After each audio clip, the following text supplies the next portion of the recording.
Esa sí me la había mencionado. Sale. Thank you so much.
I would. Morning, Scott. Good morning, Chairman. How are you? How you doing? They're not talking about it. I would imagine any. Looks like. Yes. Who's going to be speaking? Yes. Okay, bye. It'll be Chairman Gates. Okay, Chairman Gates. It's Chairman Gates that's going to be speaking.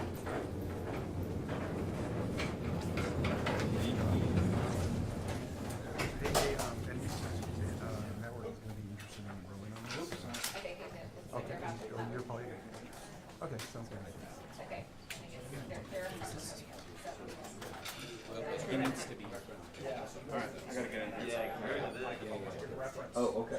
Do you mind if we do this? Can we do this? Sure. Yeah, okay. Sounds good. You guys all good? We wait about 15 seconds. Yeah. We're not at 15 seconds. They have 15 seconds. Hey Sheila, how long until this break is? 45. Yeah. You guys are good. Great. All right, well, welcome everyone. Thanks for joining us today. I'm Bill Gates, Chairman of the Maricopa County Board of Supervisors. And I'm Stephen Richard, the Maricopa County Recorder. And again, the board and the recorder run elections here in Maricopa County as a team. And we're very excited about how things are going today on Election Day. We had all 223 vote centers have opened. We've already had over 45,000 people who have checked in and already voted today. We did want to come out and discuss one issue that's going on out there in about 20% of the vote centers. Again, we have 223 vote centers across the county. In about 20% of those, when people will go and they try and run the ballot through this tabulator, maybe 1 out of every 5 or so of those ballots, they're not going through. But this is something we've prepared for. We have a redundancy. If the ballot will not go through this tabulator, and by the way, those ballots that go through this tabulator, they go back here in the machine. If their ballot's not going through the tabulator, then we will ask them to go here at door number 3 and place their ballot into this secure box.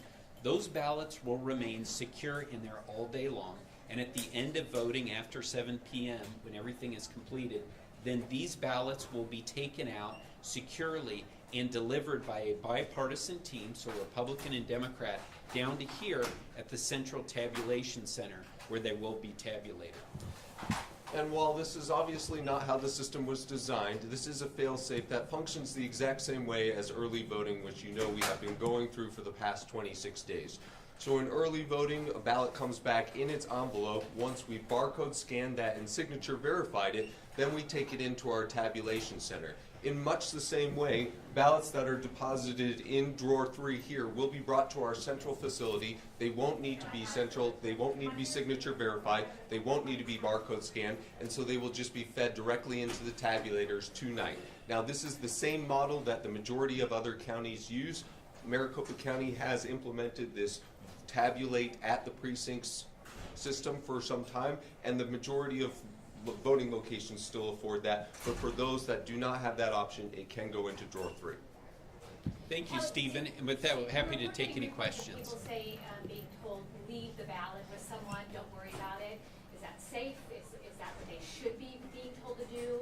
If they have a ballot, what do they do if their tabulator is not working? Yeah, so once they have checked in, they've voted that ballot. If for some reason it's not going through the tabulator, we're asking them to put it into door 3. That is the secure process that we have in place. And like Stephen just said, that's how the majority of counties in Arizona handle it. Is it 20 vote centers or 20%? We have about 20%, so those numbers have shifted a little about bit. 40 vote centers then? Somewhere That- around there, Right, yeah. 40 vote yeah. centers, about 20%.